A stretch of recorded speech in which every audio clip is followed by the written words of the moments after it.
باركت على إبراهيم وعلى آل إبراهيم إنك حميد مجيد. اللهم بارك على محمد وعلى آل محمد كما باركت على إبراهيم وعلى آل إبراهيم إنك حميد مجيد. اللهم انفعنا بما علمتنا وعلمنا ما ينفعنا وزدنا علما. الحمد لله على كل حال ونعوذ بالله من حال أهل النار. أما بعد فإن خير الحديث كتاب الله وخير الهدي هدي محمد صلى الله عليه وسلم وشر الأمور محدثاتها وكل محدثة بدعة وكل بدعة ضلالة وكل ضلالة في النار. وبعد فأعوذ بالله من الشيطان الرجيم. بسم الله الرحمن الرحيم. إنا نحن نحيي الموتى ونكتب ما قدموا وآثارهم وكل شيء أحصيناه في إمام مبين. ہر شخص کا، ہر مسلمان کا یہ عقیدہ و ایمان ہے کہ یہ دنیا عارضی اور فانی ہے، ذل زائل ہے، آخرت کی کھیتی ہے، دھوکہ اور سراب ہے. اگرچہ پرکشش اور خوشنما ہے، میٹھی اور سرسبز ہے، مگر سراسر دھوکہ اور فریب ہے اور امتحان اور آزمائش ہے. یہ عقیدہ آخرت ہے، اور عقیدہ آخرت پر ایمان لائے بغیر کوئی شخص ہرگز مسلمان نہیں ہو سکتا، جیسا کہ متعدد آیات و حدیث اس پر دال ہیں. عقیدہ آخرت انسان کی زندگی پر گہرے اثرات مرتب کرتا ہے. عقیدہ آخرت انسان کو بے راہ روی اور ظلم و زیادتی کرنے سے بچاتا ہے، اسے عدل و انصاف سکھاتا ہے، نیکی کی ترغیب دیتا اور جذبہ پیدا کرتا ہے، صبر و تحمل اور برداشت سکھاتا ہے، اسے قناعت پر ابھارتا اور توکل پر آمادہ کرتا ہے، ہمدردی اور خیرخواہی کے جذبات اور اخلاق حسنہ پیدا کرتا ہے، پاکیزہ، پرامن اور صاف ستھری زندگی کی راہ پر گامزن کرتا ہے. جبکہ دوسری طرف اس عقیدے کا فقدان تمام تر برائیوں کی بنیاد اور جڑ ہے. ظلم و زیادتی اور فتنہ و فساد پر برانگیختہ کرتا ہے، ناانصافی کی جرات پیدا کرتا ہے انسان کے اندر، عدل و انصاف کے بجائے طاقت کے زور پر مسائل طے کرنے اور حل کرنے کی سوچ پیدا کرتا ہے،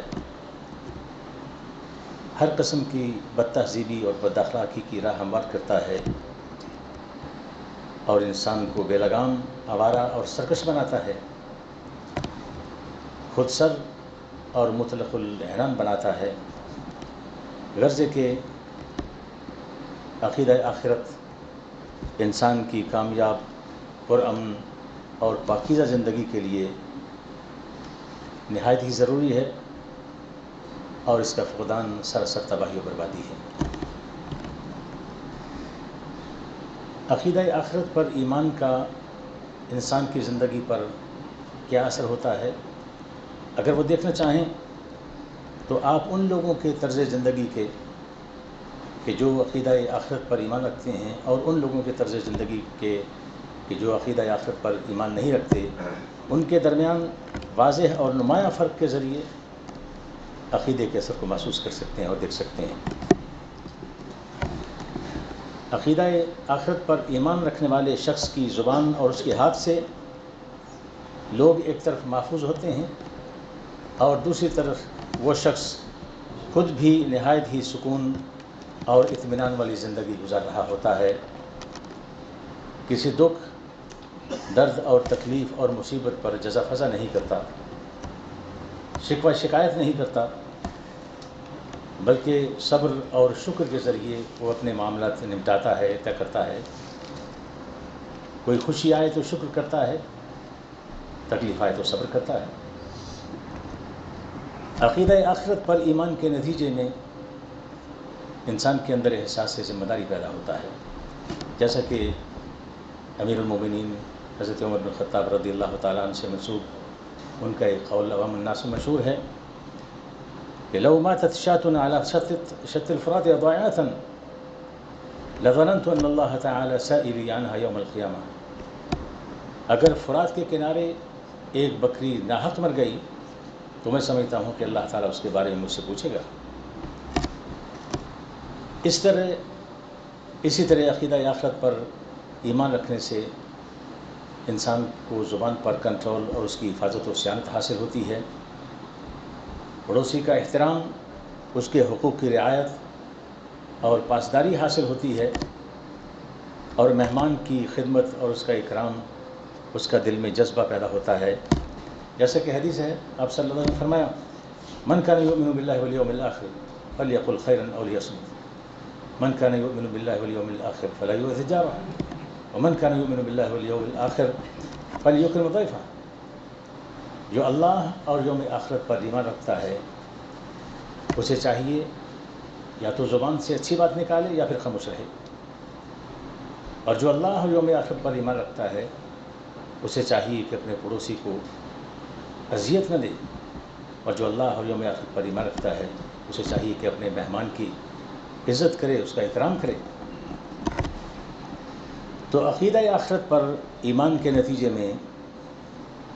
اس دنیا کی زندگی کو سنوارنے کے لیے، اس کو خوشگوار بنانے کے لیے بہت سے فوائد سے حاصل ہوتے ہیں، اور آخرت کی کامیابی کے لیے بھی عقیدہ آخرت ایک نسخہ کیمیا ہے۔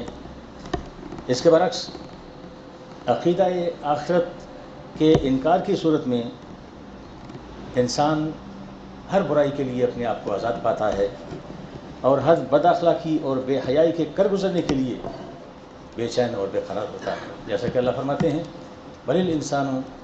یرید الانسان لیفجر امامہ یسأل ایان یوم القیامہ۔ انسان چاہتا ہے کہ آگے آگے برائی کرتا چلا جائے، نافرمانیاں کرتا چلا جائے، اور ازراہ طنز و استہزاء پوچھتا ہے کہ قیامت کا دن کب آئے گا۔ حقیقت یہ ہے کہ عقیدہ آخرت ہی انسان کو صحیح معنوں میں انسان بناتا ہے، ورنہ آپ جانتے ہیں کہ اگر آخرت کے دن کے حساب کتاب کا ڈر نہ ہو، خوف نہ ہو، تو اس کے ضمیع خمیر میں ایسی خوفناک اور بھیانک اور مہلک صفات پائی جاتی ہیں کہ اگر انسان کی ان صفات کے حوالے سے تہذیب نہ کی جائے، اس کی اصلاح نہ کی جائے، اور اسے قابو میں رکھنے والا کوئی نظام بھی نہ ہو، اور آخرت کا ڈر اور خطرہ بھی نہ ہو، تو آپ اندازہ نہیں کر سکتے کہ وہ شخص، ایسا انسان دنیا میں کیا تباہی مچائے گا۔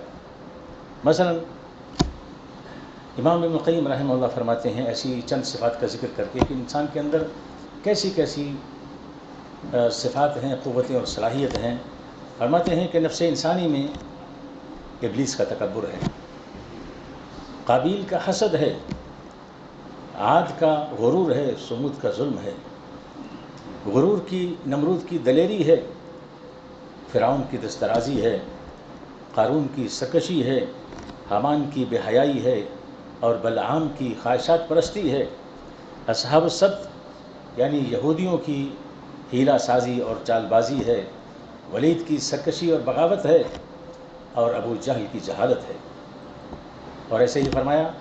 کہ اسی طرح اس کے اندر جانوروں کی خصلتیں بھی پائی جاتی ہیں، جیسے اس میں کوے کی حرص ہے، کتے کی شرارت ہے، مور کی رعونت ہے، اس میں گوبر کے اندر جو پایا جانے والا کیڑا ہے اس کے اندر اس کے ہلکا پن، اس کے گھٹیا پن کا اس کے اندر انسان کے اندر صفت موجود ہے، گوہ کی ناشکری اور نافرمانی ہے، اونٹ کا حقد اور کینہ اس کی انسان کے اندر ہے،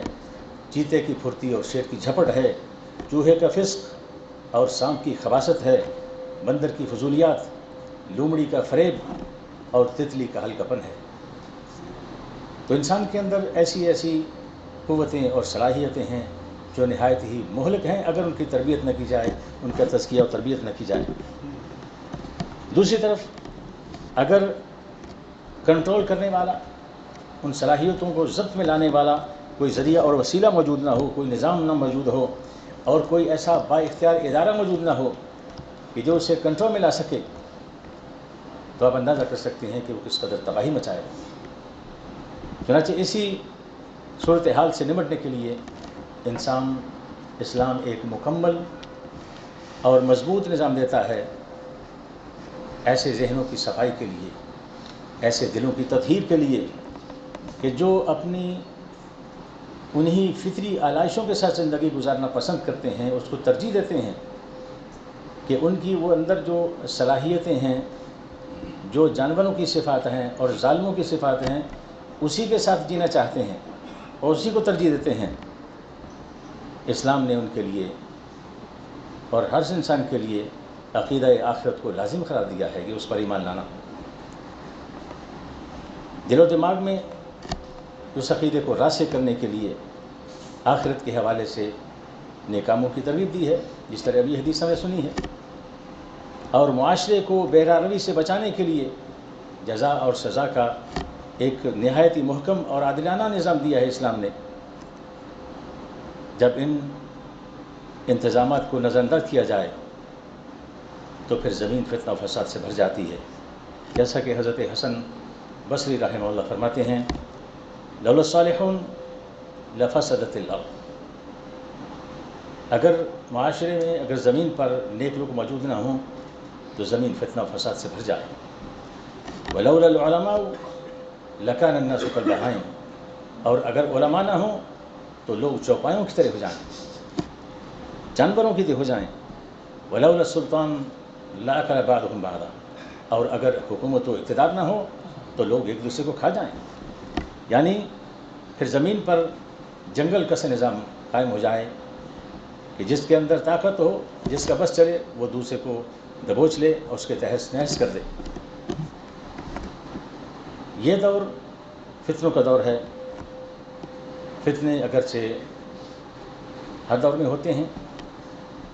فتنوں کا وجود حقیقت میں انسان کے وجود کے ساتھ ساتھ ہے، مگر خاص طور پر جب کسی دور کو فتنوں کا دور کہا جاتا ہے تو اس سے مراد وہ ایک مخصوص دور ہوتا ہے جس میں فتنے ان فتنوں سے یکسر مختلف ہوتے ہیں جو انسان کو اس کے مال و دولت، اس کے اہل و عیال اور دوسرے معاملات میں پیش آتے ہیں۔ جیسا کہ حدیث میں ہے، آپ صلی اللہ علیہ وسلم نے فرمایا، فتنة الرجل في أهله وماله وولده وجاره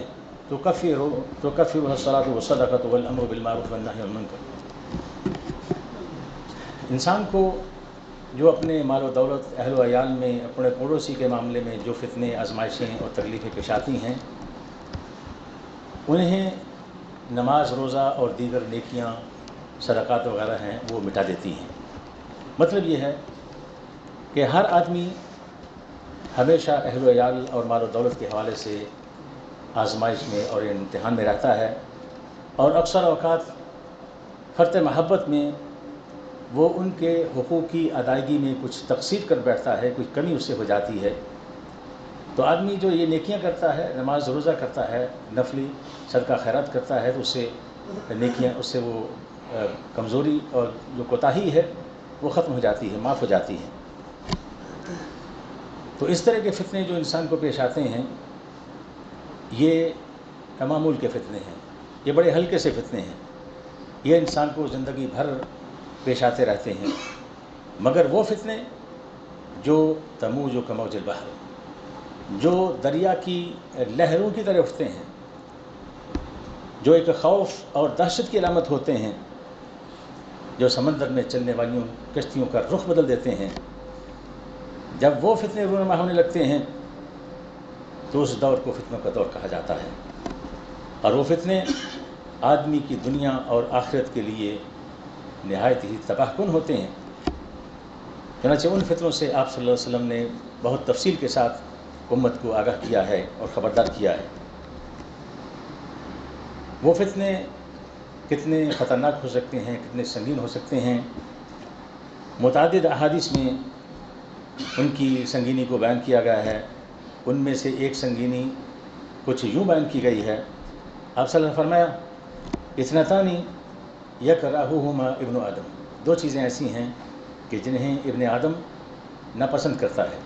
یکرہ الموت والموت خیر لہ من الفتنہ، وہ موت کو ناپسند کرتا ہے جبکہ موت اس کے لیے فتنے سے بہتر ہے۔ یعنی آدمی کے پاس دو آپشن ہوں، ایک یہ ہے کہ وہ ایمان کی سلامتی کے ساتھ اسے موت آ جائے، اور دوسرا آپشن ہے کہ اس کو زندگی لمبی مل جائے مگر میں فتنوں میں مبتلا ہو کر وہ ایمان کی دولت کو کھو بیٹھے۔ تو کون سی چیز بہتر ہے؟ یقیناً موت بہتر ہے۔ تو انسان موت کو ناپسند کرتا ہے جبکہ فتنے سے بہتر ہے موت۔ اور دوسری چیز وَيَكْرَهُ قِلَّةَ الْمَالِ، مال میں کمی ناپسند کرتا ہے، اور فرمایا وَقِلَّةُ الْمَالِ أَقَلُّ لِلْحِسَابِ، جبکہ مال کی کمی حساب میں کمی کا باعث بنتی ہے، یعنی قیامت کے دن حساب کم دینا پڑے گا۔ اس حدیث کی تفصیل یقیناً ایک مکمل خطبہ جمعہ کی متقاضی ہے، اس لیے اس کی تفصیل میں نہیں جاتے۔ جو شخص اپنے دین اور ایمان کی سلامتی چاہتا ہو، جو شخص فتنوں و آزمائشوں سے بچنا چاہتا ہو، جو شخص پرسکون، پر اطمینان اور پر امن زندگی کا متلاشی ہو، اسے فتنوں کی حقیقت کو ضرور سمجھنا ہوگا اور ان سے دور رہنا ہوگا۔ فتنوں کی حقیقت اور ان کی سنگینی کے بارے میں پہلے بھی بہت سے خطبات میں بیان کیا جا چکا ہے، جیسا کہ فتنے بارش کے قطروں کی طرح کثرت سے ہوں گے، اور فتنوں کے بارے میں یہ بھی عرض کیا گیا کہ وہ فتنے تاریک رات کے ٹکڑوں کی طرح ہوں گے، اور جب رات بھی اندھیری ہوتی ہے پھر تاریک ہو تو وہ تو نظر نہیں آئیں گے، اور آدمی کسی کی قبر کے پاس سے گزرے گا تو خواہش کرے گا کاش اس کی جگہ وہ خود ہوتا۔ یہ بھی فتنے کی علامت ہے، فتنوں کے دور کی علامت ہیں۔ اور ایسے ہی حدیث میں آتا ہے کہ جو شخص ان فتنوں کو دور سے جھانک کر بھی دیکھے گا وہ بھی اس میں مبتلا ہو جائے گا۔ اور یہ کہ فتنہ جب آتا ہے تو اسے علماء تو سمجھ لیتے ہیں، مگر جب جاتا ہے تو سب لوگ سمجھ لیتے ہیں، جیسے کہ حضرت حسن بصری رحمہ اللہ فرماتے ہیں وَالْفِتْنَةُ إِذَا أَقْبَلَتْ عَرَفَهَا كُلُّ عَالِمٍ، فتنہ جب آتا ہے تو ہر عالم اسے سمجھ لیتا ہے، وَإِذَا أَدْبَرَتْ عَرَفَهَا كُلُّ جاہل، اور جب فتنہ ختم ہوتا ہے تو ہر جاہل آدمی بھی اسے سمجھ لیتا ہے۔ فتنوں کی سنگینی کا جو ایک سب سے خطرناک پہلو ہے وہ ہے علماء حق کا ناپید ہونا۔ فتنوں کے دور میں علماء سوء تو آپ کو بہت مل جائیں گے، مگر وہ جو صرف کتاب و سنت کی بات کریں،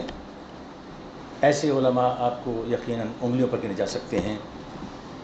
علماء حقہ کی عدم موجودگی کا لازمی اور حتمی نتیجہ گمراہی اور بے راہ روی ہے، جیسا کہ حدیث میں آپ صلی اللہ علیہ وسلم نے فرمایا ان اللہ لا يقبض العلم انتزاعا ينتزعه من العباد، کہ اللہ تعالیٰ علم کو لوگوں سے کھینچ کر نہیں ختم کرے گا، ولكن يقبض العلم بقبض العلماء، لیکن علماء کو فوت کر کے علم کو اللہ تعالیٰ اٹھا لے گا اور قبض کر لے گا۔ حتیٰ اذا لم يبق عالما، حتیٰ کہ جب اللہ تعالیٰ کوئی عالم نہیں چھوڑیں گے، سب کو فوت کر لیں گے، اتخذ الناس رؤوسا جہالا، تو لوگ جاہل لوگوں کو اپنے لیڈر، اپنے رہنما بنا لیں گے۔ فسئلوا فافتوا بغیر علم، وہ ان سے پوچھے جائیں گے، لوگ ان سے سوال کریں گے اپنے مسائل کے بارے میں، فافتوا بغیر علم، اور وہ بغیر علم کے انہیں فتویٰ دیں گے، جواب دیں گے، فضلوا اضلوا، جس سے وہ خود بھی گمراہ ہوں گے اور دوسروں کو بھی گمراہ کریں گے۔ اللہ تعالیٰ لوگوں سے علم چھین کر ختم نہیں کرے گا۔ اب اس حدیث میں ایک تو یہ حقیقت بیان ہوئی ہے کہ قیامت کے قریب علم ہر حال میں اٹھا لیا جائے گا، اور وہ علم دین کا علم ہوگا، اور وہ علماء کو فوت کر کے اٹھایا جائے گا۔ مطلب یہ ہے کہ کتابوں میں تو علم موجود ہوگا، مگر ان کتابوں کو سمجھنے والے علماء موجود نہیں ہوں گے، پھر ہر آدمی جس طرح چاہے گا اس سے اپنے مرضی کا اس میں مطلب نکال لے گا، اس کی تشریح کر لے گا، اور میں سمجھتا ہوں کہ اس کا ایک مرحلہ کافی حد تک پورا ہو چکا ہے۔ ایک بہت بڑے عالم جو اسلامی نظریاتی کونسل کے ممبر بھی رہ چکے ہیں اور بہت سی کتابوں کے مصنف بھی ہیں، ایک بار گفتگو کے دوران وہ بڑے افسوس کا اظہار کر رہے تھے کہ علماء کرام اٹھتے جا رہے ہیں اور ان کی کمی بڑی شدت سے محسوس ہو رہی ہے، اور فرماتے ہیں کہ کبھی مجھے کوئی مسئلہ درپیش ہوتا تو میں ان کو فون کرتا تو فوراً فون پر وہ مسئلہ سمجھا دیتے، مگر اب کوئی آدمی ایسا نہیں ہے جس سے پوچھ سکے۔ اور یہ کسی ایک مکتب فکر کی بات نہیں ہے، تمام مکاتب فکر کا یہ حال ہے کہ جو علماء فوت ہو رہے ہیں ان کے لیول کا دوسرا عالم نہیں پیدا ہو رہا، اور جو موجود ہیں آہستہ آہستہ یہ بھی ختم ہو جائیں گے، اور پھر ہر طرف گمراہی ہی گمراہی ہوگی۔ اور حدیث میں آتا ہے، آپ صلی اللہ علیہ وسلم لا تقوم الساعة الا على شرار الناس، یہ قیامت برے لوگوں پر قائم ہوگی۔ اب جو بات قابل غور ہے اور ہمارے لیے لمحہ فکریہ ہے وہ یہ ہے کہ ایک طرف یہ دور فتنوں کا دور ہے، علم اٹھتا جا رہا ہے، علماء کرام فوت ہو رہے ہیں، اور جو علماء کرام موجود ہیں ان کے علم کا لیول بھی وہ نہیں ہے جو ان کے بزرگوں کے علم کا لیول تھا۔ اگرچہ آج کل یہ جو رجحان چل نکلا ہے کہ ہر عالم کے ساتھ علامہ کا لفظ لگایا جاتا ہے، حالانکہ حقیقت یہ ہے کہ ایسے لوگ، ایسے علماء کرام کہ جن پر علامہ کا لفظ صادق آتا ہو، آپ یقیناً یقیناً یقیناً 3 بار کہتا ہوں کہ صرف انگلیوں پہ گن سکتے ہیں۔ یہ باقی نام ہے، ہاں یہ ہے کہ کوئی آدمی اچھی تقریر کر سکتا ہو، ایسے لوگ ہیں دھواں دھار تقریر کرتے ہیں، مگر علامہ کا لفظ کسی پر صادق آتا ہو صرف چند لوگ ہیں دنیا میں۔ تو جب حال یہ ہو کہ ایک طرف فتنوں کا دور ہے اور دوسری طرف علماء کرام ختم ہوتے جا رہے ہیں، اور تیسری یہ ہے کہ ان میں بھی علماء حق کا بہت کم ہیں، اور پھر وہ بھی کچھ ایسے مسائل پر بات کرنے سے کتراتے ہیں، اعراض کرتے ہیں، تو اگر کوئی شخص، کوئی عالم یا کوئی طالب علم کوئی ایسی بات کرتا بھی ہے، حق کی بات کرتا ہے، تو ہمارے نازک مزاجوں پر وہ گراں گزرتی ہے، جبکہ حقیقت یہ ہے کہ اگر وہ حق بات تسلیم نہیں کریں گے تو حق کے بعد کیا ہوتا ہے؟ فماذا بعد الحق الا الضلال، اللہ فرماتے ہیں کہ حق کے بعد پھر گمراہی ہے۔ امام ابن قیم رحمہ اللہ فرماتے ہیں، اس حقیقت کو اپنے الفاظ میں یوں بیان کرتے ہیں کہ کل من اعرض عن الحق وقع فی الباطل، کہ جو شخص بھی حق سے اعراض کرے گا، منہ موڑے گا، وہ یقیناً حق میں باطل میں جا گرے گا۔ اس لیے ذرا سینے پر پتھر رکھ کر بات کو برداشت کر لیا کریں، شاید اللہ تعالیٰ آپ کا سینہ کھول دے، یا پھر کسی دوسرے کا بھلا ہو جائے، کسی اور کو بات سمجھ میں آ جائے اور وہ اپنی اصلاح کر لے۔ یہ علماء کی کرام کی ذمہ داری ہے کہ وہ قرآن و حدیث کی روشنی میں لوگوں کی اصلاح کریں، اور ہر معاملے میں کریں، صرف یہ نہیں کہ نماز روزے کے مسائل بتا دیے، بلکہ زندگی کے ہر شعبے میں وہ لوگوں کی رہنمائی کریں۔ یہ علماء کرام کی ذمہ داری ہے، اور وہی بات حق ہوگی۔ اگر پوری دنیا کے لوگ سارے مل کر بھی کسی جائز کو ناجائز، حلال کو حرام یا حرام کو حلال ثابت کرنے پر اتفاق کر لیں تو پھر بھی ثابت نہیں ہوگی۔ حق وہی رہے گا جو علماء کرام قرآن و حدیث کی روشنی میں بیان کریں گے۔ اور اگر کوئی شخص خود سے یہ طے کر لے کہ وہ فلاں بات نہیں سنے گا، وہ بات نہیں سنے گا جو اس کے مزاج کے خلاف ہو، تو یہ اس کی ایک خواہش ہو سکتی ہے، یہ اس کی مرضی ہو سکتی ہے، مگر حقیقت یہ ہے کہ حقیقت نہیں بدلتی۔ اگر آپ نے یہ طے کر لیا کہ میں نے فلاں بات نہیں سنی جو میرے خلاف ہے، میری پارٹی کے خلاف ہے، میرے مذہب کے خلاف ہے، تو آپ یہ کر سکتے ہیں، مگر حقیقت وہیں رہے گی۔ اور آج جو بھی بات ہو رہی ہے، آپ جو بات کرتے ہیں، جو کہتے ہیں، وہ لکھی جاتی ہے۔ آج آپ وہ بات نہیں سننا چاہتے، مگر قیامت کے دن ایک ذرہ کے برابر بھی جو بات ہوگی وہ سامنے لے آئی جائے گی۔ پھر وہاں کیا کریں گے؟ ابھی تو اصلاح کا موقع ہے، تو اللہ تعالیٰ سے دعا ہے کہ اللہ ہمیں سمجھنے اور عمل کی توفیق عطا فرمائے. وآخر دعوانا الحمدللہ رب العالمین.